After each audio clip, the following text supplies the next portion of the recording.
They do not have narcissism. They have ADHD.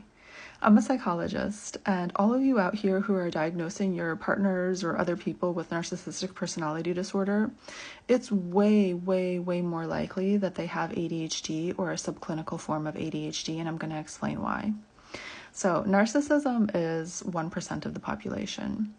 ADHD is 4.4% of the adult population, much more likely in males than in females. Variable attention stimulus trait, which is thought to be like a subclinical form of ADHD in which people have some of the traits of ADHD, is 15 to 20% of the population and rising every year. So if we consider that NPD is 1%, ADHD is almost 5%, and VAST, variable attention stimulus trait, is up to 20% in the population, the more likely scenario here is that your partner has VAST. And what it can look scary close to NPD in certain circumstances. And it often looks very similar to narcissism in conflict.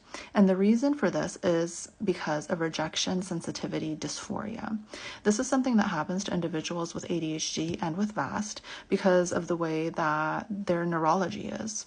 So because the dopaminergic centers of their mind and because of how their amygdala works, they are just extremely sensitive to criticism.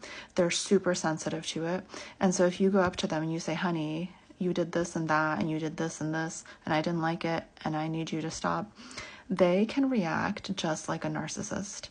They can get highly critical back to you. They can get super defensive. They can get very upset. They can get angry. And they can have a very difficult time regulating their emotions when this happens. And that does not mean that they have narcissism. It means that they have ADHD or subclinical ADHD, and that's because they cannot regulate the extreme dysphoria, which means just like epic pain that comes from criticism.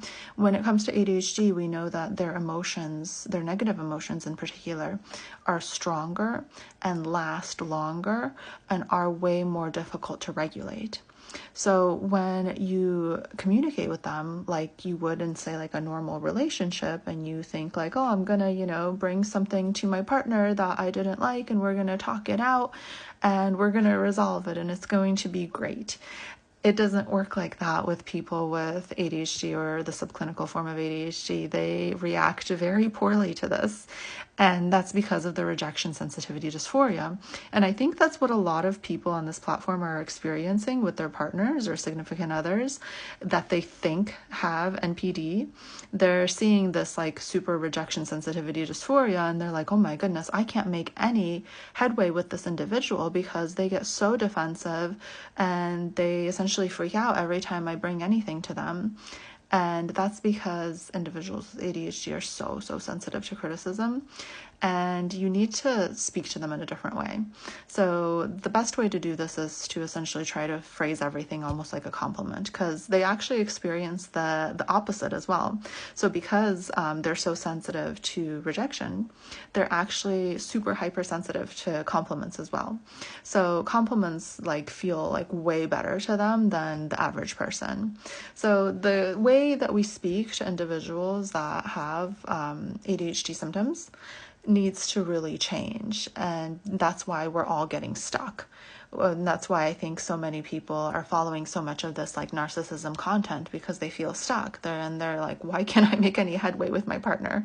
And it's because we just can't criticize them. Like, we can't do it. Like, we need to stop approaching these conflicts or these conversations from a place of criticism.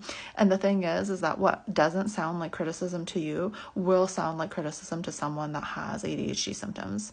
So if you think your partner's a narcissist, they probably aren't. They probably have subclinical ADHD, and it's on the rise, and we're all becoming more ADHD. And I really hope this helps people. Please comment below if you'd like to have me make some videos about tips of how to speak to someone that has ADHD symptoms, because speaking to someone with more of like a neurodiversity isn't the same as speaking to someone with the kind of neurotypical mind. So we can speak to people in a way that makes sense to them. And that's what the biggest takeaway I hope is for this video, is that we need to learn to speak to individuals who are not neurotypical in a way that makes sense to them if we want to be in a relationship with them or if we want to make progress.